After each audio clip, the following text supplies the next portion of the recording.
ले लो मुरली गुणों का गहना है, दिल की धड़कन में इसको रखना है, आते इंद्रिय सुख में रहना है। ओम शांति। आज 19 जून 2026 के प्यारे बाप दादा के अनमोल मधुर महावाक्य हैं।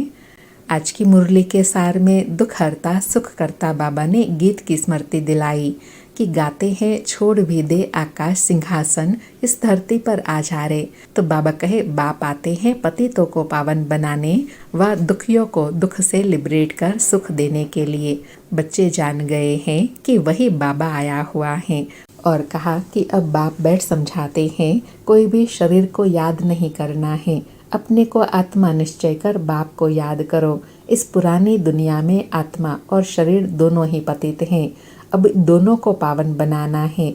बाबा कहे सोने में ही खाद पड़ती है ना, अब याद से इसको पवित्र बनाना है। और कहा कि तुम आधा कल्प 21 जन्म के लिए प्रारब्ध पाते हो तो कितना पुरुषार्थ करना चाहिए, परंतु बच्चे घड़ी घड़ी भूल जाते हैं। शिव बाबा ब्रह्मा द्वारा हमको शिक्षा देते हैं, बच्चे भूल जाते हैं। फिर और पक्का कराते कहा कि तुम बच्चे हमेशा समझो हमें बाप भगवान पढ़ाते हैं, हम गॉडली स्टूडेंट हैं।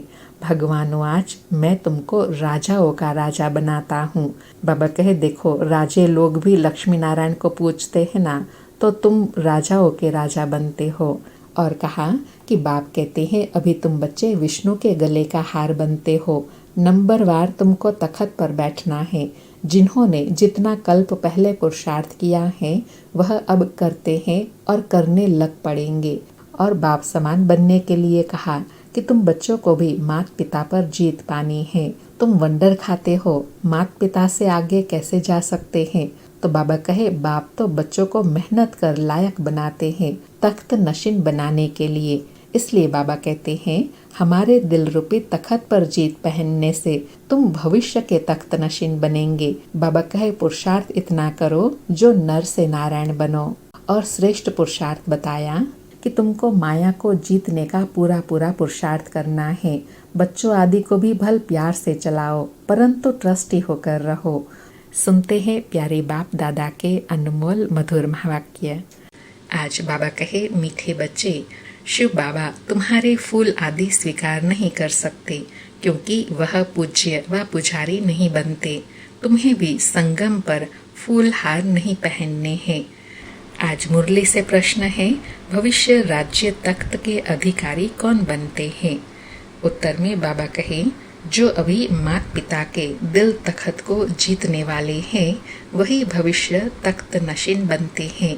वंडर है बच्चे माता पिता पर भी विजय प्राप्त करते हैं, मेहनत कर माता पिता से भी आगे जाते हैं। आज मुरली में गीत बजा छोड़ भी दे आकाश सिंहासन, इस धरती पर आजा रे। ओम शांति। मीठे मीठे सिकिलधे बच्चों ने गीत सुना। इस गीत से सर्वव्यापी का ज्ञान तो उड़ जाता है। याद करते हैं अब भारत बहुत दुखी है। ड्रामा अनुसार यह सब गीत बने हैं, दुनिया वाले नहीं जानते। बाबा कहे बाप आते हैं पतितों को पावन करने व दुखियों को दुख से लिबरेट कर सुख देने के लिए। बच्चे जान गए हैं, क्या जान गए हैं कि वही बाप आया हुआ है। बच्चों को पहचान मिल गई है। स्वयं बैठ बतलाते हैं मैं साधारण तन में प्रवेश कर सारी दुनिया के आदि मध्य अंत का राज सुनाता हूँ। सृष्टि एक ही है, सिर्फ नई और पुरानी होती है। जैसे शरीर बचपन में नया होता है फिर पुराना होता है। नया शरीर पुराना शरीर, दो शरीर तो नहीं कहेंगे। बाबा ने कितना सुंदर एग्जाम्पल देकर स्पष्ट किया कि जैसे शरीर एक ही है, उसकी अलग अलग अवस्थाएं होती हैं, ऐसे दुनिया की अलग अलग अवस्थाएं होती हैं। सतो प्रधान सतो रजो तमो। बाबा कहे दुनिया नई से पुरानी होती है। नई कब थी यह फिर कोई बता ना सके। बाप आकर समझाते हैं बच्चे जब नई दुनिया थी तो भारत नया था, सतयुग कहा जाता था। वही भारत फिर पुराना बना है, इसको पुरानी ओल्ड वर्ल्ड कहा जाता है। न्यू वर्ल्ड से फिर ओल्ड वर्ल्ड बनी, फिर उनको नया जरूर बनना है। नई दुनिया का बच्चों ने साक्षात्कार किया है। अच्छा बाबा कहे, अच्छा, उस नई दुनिया के मालिक कौन थे? बरोबर, यह लक्ष्मी नारायण थे। आदि सनातन देवी देवता उस दुनिया के मालिक थे। यह बाप बच्चों को समझा रहे हैं। बाप कहते हैं, अब निरंतर यही याद करो, बाप परम धाम से हमको पढ़ाने, राजयोग सिखाने आए हुए हैं। महिमा सारी उस एक की है। बाबा कहे, पढ़ाने वाला, राजयोग सिखाने वाला एक ही है। उनकी ही सारी महिमा है। इनकी ब्रह्मा बाबा की कुछ नहीं है। इस समय सब तुच्छ बुद्धि है, कुछ नहीं समझते। इसलिए मैं आता हूँ। तब तो गीत भी बनाया हुआ है। कौन सा गीत है जो आज बजा? छोड़ भी दे आकाश सिंहासन, इस धरती पर आ जा रे। बाबा कहे, सर्वव्यापी का ज्ञान तो उड़ जाता है। हर एक का पार्ट अपना अपना है। बाप बार बार कहते हैं, देह अभिमान छोड़ तुम आत्म अभिमानी बनो और ऑर्गन्स द्वारा शिक्षा धारण करो। भल इस बाबा ब्रह्मा को चलते फिरते देखते हो, परंतु याद शिव बाबा को करो। ऐसे ही समझो, शिव बाबा ही सब कुछ करते हैं, ब्रह्मा है नहीं। भल इनका रूप इन आँखों से दिखाई पड़ता है। तुम्हारी बुद्धि शिव बाबा की तरफ जानी चाहिए। बाबा कहे, भल ब्रह्मा बाबा का रूप शरीर दिखाई देता है, लेकिन याद तुमको शिव बाबा को करना है। शिव बाबा न हो तो इनकी आत्मा, इनका शरीर कोई काम का नहीं। हमेशा समझो इसमें शिव बाबा है, वह इन द्वारा पढ़ाते हैं। तुम्हारा यह टीचर नहीं है, सुप्रीम टीचर वह है। याद उनको करना है, कभी भी जिस्म को याद नहीं करना है। बुद्धि योग बाप के साथ लगाना है। बच्चे याद करते हैं, फिर से आकर ज्ञान योग सिखाओ। परम पिता परमात्मा के सिवाय कोई राजयोग सिखा न सके। बच्चों की बुद्धि में है क्या है कि वही शिव बाबा बैठ गीता का ज्ञान सुनाते हैं। फिर यह नॉलेज प्रायः लोप हो जाती है, वहाँ दरकार ही नहीं। कहाँ? सतयुग में बाबा कहे, नॉलेज की दरकार ही नहीं। राजधानी स्थापन हो गई, सदगति हो जाती है। ज्ञान दिया जाता है दुर्गति से सदगति होने के लिए। बाकी वह तो सब है भक्ति मार्ग की बातें। मनुष्य जप तप दान पुण्य आदि जो कुछ करते हैं, सब भक्ति मार्ग के लिए है। इससे मुझे कोई मिल नहीं सकता। आत्मा के पंख टूट गए हैं, पत्थर बुद्धि बन गए हैं। पत्थर से फिर पारस बनाने मुझे आना पड़ता है। बाबा कहे, आत्मा के जब उड़ने के पंख टूट जाते हैं, पत्थर बुद्धि बन जाते हैं, तब मैं आता हूँ आत्माओं को उड़ने लायक बनाने व पारस बुद्धि बनाने। बाप कहते हैं, अब कितने मनुष्य हैं, सरसों मिसल संसार भरा हुआ है, अब सब खत्म हो जाना है। सतयुग में तो इतने मनुष्य होते नहीं। नई दुनिया में वैभव बहुत और मनुष्य थोड़े होंगे। यहाँ तो इतने मनुष्य हैं जो खाने के लिए भी नहीं मिलता है। पुरानी रेतीली जमीन है, फिर नई हो जाएंगी। बाबा कहे, पुरानी रेतीली जमीन है इसलिए फलदायक नहीं है, फिर नई होंगी तो बहुत फलदायक हो जाएंगी। बाबा कहे, वहाँ सतयुग में है ही एवरीथिंग न्यू। नाम ही कितना मीठा है, हेवन बहिश्त, देवताओं की नई दुनिया। पुरानी को तोड़ नई में बैठने की दिल होती है ना। अब है नई दुनिया, स्वर्ग में जाने की बात। इसमें पुराने शरीर की कोई वैल्यू नहीं है। शिव बाबा को तो कोई शरीर है नहीं। बच्चे कहते हैं बाबा को हार पहनाए, परंतु इनको हार पहनाएंगे तो तुम्हारा बुद्धि योग इसमें चला जाएगा। शिव बाबा कहते हैं हार की दरकार नहीं है, तुम ही पूज्य बनते हो, पुजारी भी तुम बनते हो। आपे ही पूज्य आपे ही पुजारी, तो अपने ही चित्र की पूजा करने लगते हैं। बाबा कहते हैं मैं न पूज्य बनता हूँ न फूल आदि की दरकार है। मैं क्यों यह पहनूं, इसलिए कभी फूल माला आदि लेते नहीं हैं। अर्थात बाबा कहे यह सब देहिक बाहर की बातें हैं। फूल आदि की आत्मा को जरूरत नहीं होती है, क्योंकि बाबा है ही विदेही। बाबा कहे तुम पूज्य बनते हो, फिर जितना चाहिए उतना फूल पहनना। मैं तो तुम बच्चों का मोस्ट ओबीडियंट फादर भी हूँ, टीचर भी हूँ, सर्वेंट भी हूँ। बड़े बड़े रॉयल आदमी जब नीचे सही डालते हैं तो लिखते हैं मिंटो कर्जे नादी, अर्थात निर्माणता व निरअहंकारिता का प्रमाण देते हैं। बाबा कहे अपने को लॉर्ड कभी नहीं लिखेंगे, यहाँ तो श्री लक्ष्मी नारायण श्री फलाना एकदम श्री अक्षर डाल देते हैं। बाबा कहे तो बाप बैठ समझाते हैं, अब इस शरीर को याद नहीं करो, अपने को आत्मा निश्चय करो और बाप को याद करो। इस पुरानी दुनिया में आत्मा और शरीर दोनों ही पतित हैं। सोना 9 कैरेट होगा तो जेवर भी 9 कैरेट सोने में ही खाद पड़ती है। अर्थात बाबा कहे खाद आत्मा में पड़ती है, तो जैसी आत्मा वैसा फिर शरीर मिलता है। बाबा कहे आत्मा को कभी निर्लेप नहीं समझना चाहिए। यह ज्ञान तुमको अभी है। तुम आधा कल्प 21 जन्म लिए प्रारब्ध पाते हो, तो कितना पुरुषार्थ करना चाहिए। बाबा कहे 21 जन्म के प्रारब्ध पाने के लिए कितना पुरुषार्थ करना चाहिए, परंतु बच्चे घड़ी घड़ी भूल जाते हैं। शिव बाबा ब्रह्मा द्वारा हमको शिक्षा दे रहे हैं। बाबा कहे यह घड़ी घड़ी भूल जाते हैं। ब्रह्मा की आत्मा भी उनको याद करती है शिव बाबा को। ब्रह्मा विष्णु शंकर है सूक्ष्म वतनवासी। बाप पहले सूक्ष्म सृष्टि रचते हैं। निर्वाण धाम ऊंच से ऊंच धाम है। आत्माओं का निर्वाण धाम सबसे ऊंच है। एक भगवान को सब भगत याद करते हैं, परंतु तमो प्रधान बन गए हैं तो बाप को भूल ठिक्कर भीतर सबकी पूजा करते रहते हैं। हम जानते हैं जो कुछ चलता है ड्रामा शूट होता जाता है। बाबा कहे ड्रामा में एक बार शूटिंग होती है, समझो बीच में कोई पंछी आदि उड़ता है तो वही घड़ी घड़ी रिपीट होता रहेगा। पतंग उड़ता हुआ शूट हो गया तो फिर रिपीट होता रहेगा। यह भी ड्रामा का सेकंड रिपीट होता जाता है। ऐसे बाबा कहे यह ड्रामा भी सेकंड रिपीट होता है। बाबा कहे शूट होता रहता है, यह बना बनाया ड्रामा है। तुम एक्टर्स हो, सारे ड्रामा को साक्षी हो, देखते हो। एक सेकंड ड्रामा अनुसार पास होता है।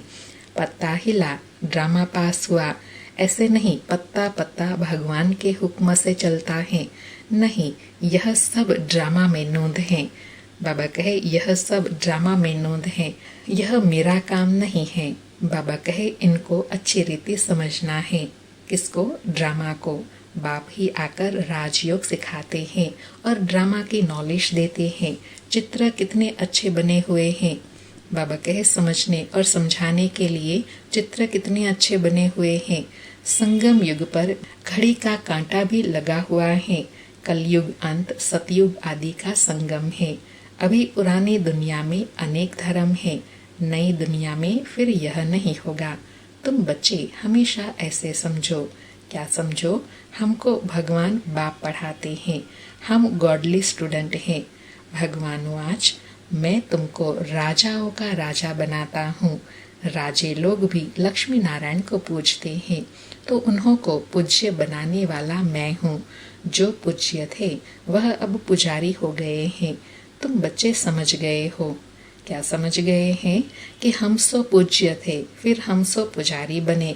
बाबा कहते हैं न मैं पुजारी हूँ न पूज्य बनता हूँ, इसलिए मैं न हार पहनता हूँ न पहनाने पड़ते हैं।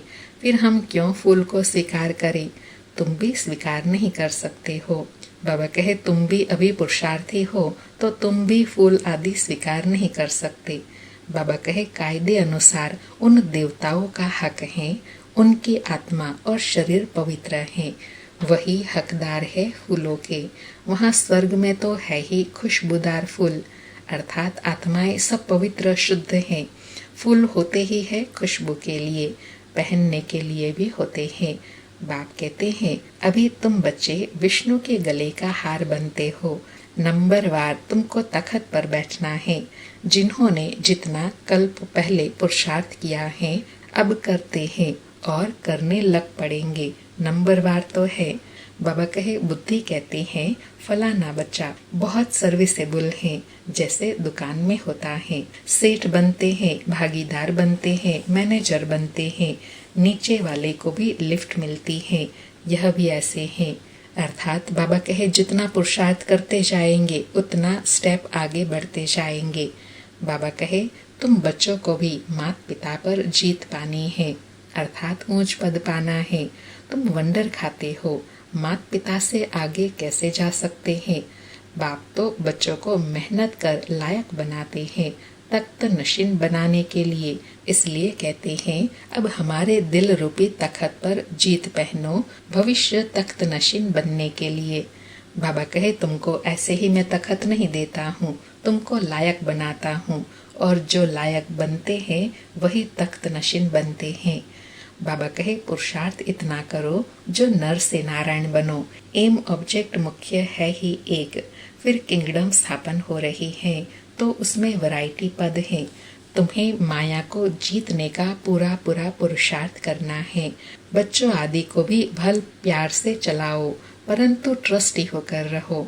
बाबा दोनों बात बता रहे हैं कि बच्चों आदि की बहुत प्यार से संभाल करनी है, पालना करनी है, लेकिन ट्रस्टी होकर, मोह भी ना हो।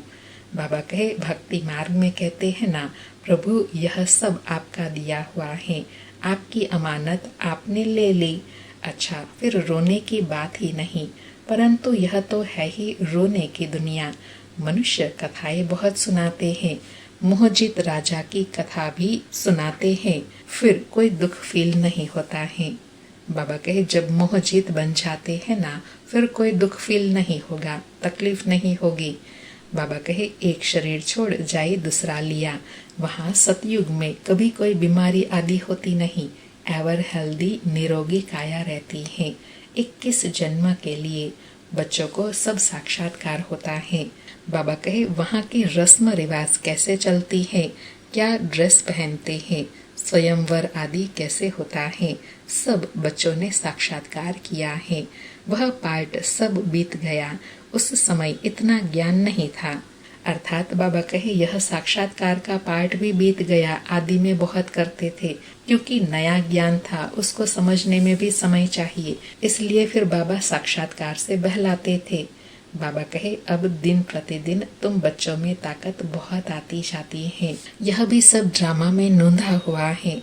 वंडर है ना, परम पिता परमात्मा का भी कितना भारी पार्ट है, खुद बैठ समझाते हैं।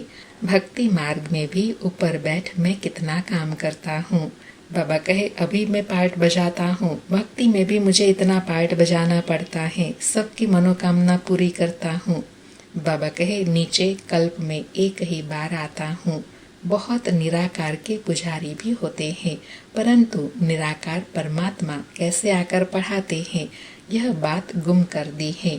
बाबा कहे, गीता में भी श्री कृष्ण का नाम डाल दिया है, तो निराकार से प्रीत ही टूट गई है। यह तो परमात्मा ने ही आकर के सहज राजयोग सिखाया और दुनिया को बदलाया। दुनिया बदलती रहती है, युग फिरते रहते हैं। इस ड्रामा के चक्र को अभी तुम समझ गए हो। मनुष्य कुछ नहीं जानते, सतयुग के देवी देवताओं को भी नहीं जानते, सिर्फ देवताओं की निशानियां रह गई हैं। तो बाप समझाते हैं, हमेशा ऐसे समझो। क्या समझो? हम शिव बाबा के हैं, शिव बाबा हमको पढ़ाते हैं, शिव बाबा इस ब्रह्मा द्वारा हमेशा शिक्षा देते हैं। शिव बाबा की याद में फिर बहुत मजा आता रहेगा। बाबा कहे, ऐसे याद में रहेंगे, स्मृति रहेंगी, तो फिर याद में बहुत मजा आएगा, बाबा से अटूट याद बनी रहेंगी। बाबा कहे, ऐसा गॉडफादर कौन? वह फादर भी है, टीचर भी है, सतगुरु भी है, कई बाप बच्चों को पढ़ाते भी हैं, तो वह जरूर कहेंगे हमारा यह फादर टीचर है, परंतु वह फादर गुरु भी हो ऐसे नहीं होता है। हाँ, टीचर हो सकता है, फादर को गुरु कभी नहीं कहेंगे। इनका ब्रह्मा बाबा का फादर टीचर भी था, पढ़ाते थे, वह है हद का फादर टीचर, यह है बेहद का फादर टीचर। तुम अपने को गॉडली स्टूडेंट समझो तो भी अहो सौभाग्य, गॉड फादर पढ़ाते हैं। बाबा कहे, अगर इतनी भी स्मृति रहे कि हम गॉड फादरली स्टूडेंट हैं, हमें स्वयं भगवान पढ़ाते हैं, यह स्मृति रहे तो भी अहो सौभाग्य, अर्थात ऊंच पद पा लेंगे। बाबा कहे, कितना क्लियर है, तो कितना मीठा बाबा है, मीठी चीज को याद किया जाता है। जैसे आशुक माशुक का प्यार होता है, उनका विकार के लिए प्यार नहीं होता है, बस एक दो को देखते रहते हैं। तुम्हारा फिर है आत्माओं का परमात्मा बाप के साथ योग। आत्मा कहती है, बाबा कितना ज्ञान का सागर, प्रेम का सागर है। इस पतित दुनिया, पतित शरीर में आकर हमको कितना ऊंच बनाते हैं। गायन भी है, मनुष्य से देवता किए करतन लागे वार, सेकंड में वैकुंठ में जाते हैं। बाबा कहे सेकंड में मनुष्य से देवता बन पड़ते हैं। यह है एम ऑब्जेक्ट, उसके लिए पढ़ाई करनी चाहिए। बाबा कहे गुरु नानक ने भी कहा है ना, मूत पलीती कपड़ धोई, लक्ष्य सोप है ना। बाबा कहे आत्मा को साफ करने के लिए लक्ष्य सोप है ना। बाप कहते हैं मैं कितना अच्छा धोबी हूँ, तुम्हारे वस्त्र, तुम्हारी आत्मा और तुम्हारे शरीर कितना शुद्ध बनाता हूँ। तो इनको, दादा को कभी याद नहीं करना है। यह सारा कार्य शिव बाबा का है, उनको ही याद करो। इनसे ब्रह्मा बाबा से मीठा वह शिव बाबा। बाबा कहे इनसे ब्रह्मा बाबा से मीठा वह शिव बाबा है। आत्मा को कहते हैं तुमको इन आँखों से यह ब्रह्मा का रथ देखने में आता है, परंतु तुम याद शिव बाबा को करो। शिव बाबा इनके द्वारा तुमको कौड़ी से हीरे तुल्य बना रहे हैं। अच्छा, मीठे मीठे सिकिलधे बच्चों प्रति माता पिता बाप दादा का याद प्यार और गुड मॉर्निंग। रूहानी बाप की रूहानी बच्चों को नमस्ते। हम रूहानी बच्चों की रूहानी माता पिता बाप दादा को याद प्यार, गुड मॉर्निंग और नमस्ते नमस्ते। सारी मुरली से धारणा के लिए सार है। पहला पॉइंट, बाप के दिल रूपी तखत पर जीत पाने का पुरुषार्थ करना है। परिवार में ट्रस्टी रहकर प्यार से सबको चलाना है, मोह जीत बनना है। बाबा कहे प्यार से चलाना भी है और मोह जीत भी बनना है। दूसरा पॉइंट, योग बल से आत्मा को स्वच्छ बनाना है। इन आँखों से सब कुछ देखते हुए याद एक बाप को करना है। यहाँ फूल हार स्वीकार न कर खुशबूदार फूल बनना है। आज प्यारे बाबा का वरदान है, प्रारब्ध की इच्छा को त्याग, अच्छा पुरुषार्थ करने वाले श्रेष्ठ पुरुषार्थी भव। प्रारब्ध की इच्छा को त्याग, अच्छा पुरुषार्थ करने वाले श्रेष्ठ पुरुषार्थी भव। स्पष्टीकरण है, श्रेष्ठ पुरुषार्थी उन्हें कहा जाता है जो पुरुषार्थ की प्रारब्ध को भोगने की इच्छा नहीं रखते। जहाँ इच्छा है वहाँ स्वच्छता खत्म हो जाती है और सोचता बन जाते हैं। जो यहाँ ही प्रारब्ध भोगने की इच्छा रखते हैं वह अपनी भविष्य कमाई जमा होने में कमी कर देते हैं। इसलिए इच्छा के बजाय अच्छा शब्द याद रखो। श्रेष्ठ पुरुषार्थी सदा फ्लोलेस बनने का पुरुषार्थ करते हैं, किसी भी बात में फेल नहीं होते। आज बाबा ने श्रेष्ठ पुरुषार्थ की परिभाषा बताई कि उनको कभी भी कोई इच्छा नहीं रहेगी, क्योंकि इच्छा स्वच्छता को खत्म कर देती है। आज का स्लोगन है, साधन कमल पुष्प बनकर यूज करो, क्योंकि ये आपके कर्म योग का फल है। तो बाबा कहे फल आपका है, लेकिन उसको यूज करते समय कर्म योगी स्थिति में स्थित होकर करो, तो फिर उसमें फंसेंगे नहीं। आज के अव्यक्त इशारे हैं, सदा हर्षित रहने के लिए अपनी नेचर को सरल बनाओ, सहनशील बनो। आज बाबा कहे सर्वस्व त्यागी बच्चों में मुख्य सरलता और सहनशीलता का गुण अवश्य होगा। ऐसे बच्चे स्वयं हर्षित रहते और सर्व को आकर्षित करते हैं। वे एक दो के स्नेही बन जाते हैं। अगर सरलता नहीं तो स्नेह भी नहीं हो सकता। जैसे साकार रूप में देखा, जितना ही नॉलेजफुल उतना ही सरल स्वभाव। बुजुर्ग का बुजुर्ग, बचपन का बचपन। बाबा कहे सरल अर्थात क्या? जैसा समय, जैसे सामने वाली आत्मा, अपने को उस अनुसार ढालना, उसको कहेंगे सरल स्वभाव। अच्छा, ओम शांति। शुक्रिया बाबा, शुक्रिया।